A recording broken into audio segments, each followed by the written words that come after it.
ya, di ranah individualisme. Ini masuk ke dalam diri kita sendiri. Kadang manusia itu ketika sudah diberikan rahmatnya Allah oleh Allah Ta'ala, rahmatnya dari Allah yang dicurahkan semua kepada jenengan, rezeki-rezeki yang diturunkan ke jenengan, kadang jenengan ini menjadi kikir atau pelit, ya. Merasa seolah-olah itu punya jenengan, padahal itu semata-mata titipan daripada Allah Ta'ala. Ini di sini dituliskan, sekiranya kamu menguasai perbendaharaan rahmat Tuhanku, niscaya perbendaharaan itu kamu tahan dilek dewe. Ini kalau tak masukkan ke individualisme, ya. Ini jenengan tahan, seolah-olah itu punya jenengan, karena takut membelanjakan di jalan Allah, yang dimaksud kayak gitu, membelanjakan di jalan Allah. Dan manusia itu memang sangat kikir, ya. Ini di Al-Quran sudah dikatakan. Sering saya katakan kepada jenengan, ingat, semua yang di jenengan ini bukan punya jenengan. Jenengan jangan sampai kena ayat yang 100 ini.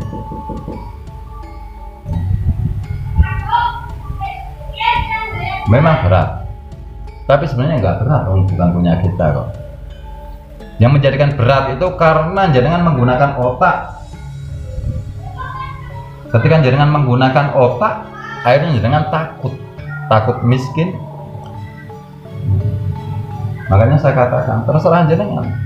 Yang penting saya sudah mengatakan dari awal di sini, ayat ini sudah terlewat jauh. Kalau sampai sudah terlewat jauh, sudah tidak ada bahasan lagi. Ketika jenengan sampai tidak melakukan, saya tidak tanggung jawab penuh. Itu urusan jenengan sendiri.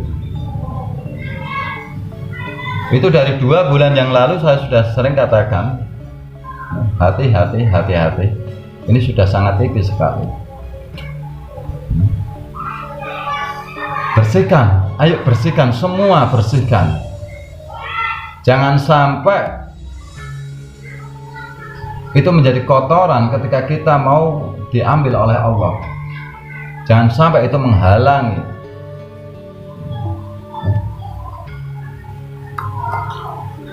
Nah, sering saya bilang, pikir, akhirnya dipikir. Ini di sini dituliskan. Jadi memang di Al-Quran sudah begitu nyata.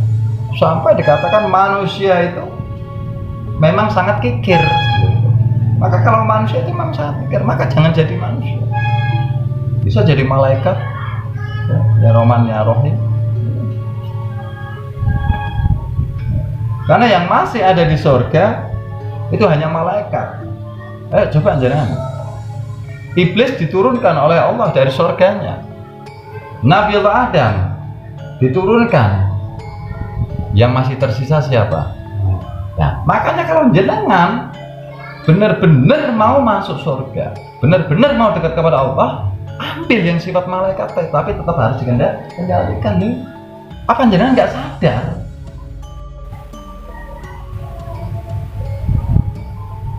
Ketika di dalam hikayat Nabi Adam diceritakan, dulu ini juga iblis ada di surga. Lalu Allah menciptakan Nabi Adam di surga. Malaikat di surga.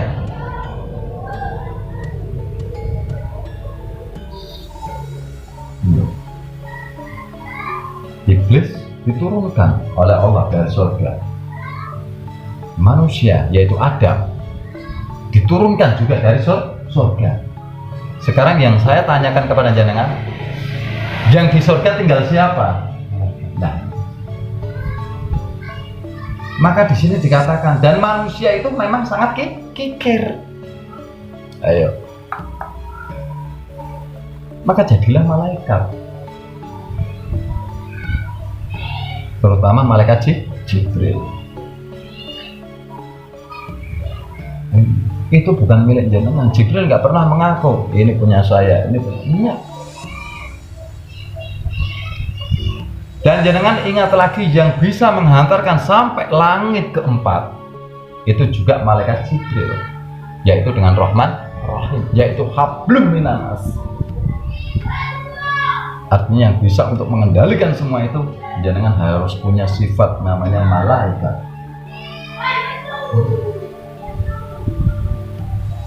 Kalau jenengan masih di sifat 3 ini belum. Nggak ada sholat di sujud habis itu assalamualaikum nggak ada, harus lewat at-tahiyat dulu baru bisa salam. Sama yang dikawinkan dengan anaknya baginda besar Nabiullah Muhammad Fatimah hanya Ali bin Abi Thalib yang membawa sifat malaikat. Maka jenengan harus punya sifat malaikat. Gimana sifat malaikatnya jenengan? Jenengan aja masih saya, masih eman-eman. Gimana jenengan mau dekat dengan Allah? Tidak bisa jenengan dekat dengan Allah. Sedangkan Nabiullah Muhammad ini dapat wahyu saja lewat malaikat Jibril. Ya, paling utama jenengan harus masuk ke dalam sifat malaikat, walaupun harus jenengan tetap kendalikan. Inilah pahami hikayat. Maka saya bilang pahami hikayat. Jarang ada orang yang membedah memahami itu. Padahal jangan cerna lebih dalam lagi.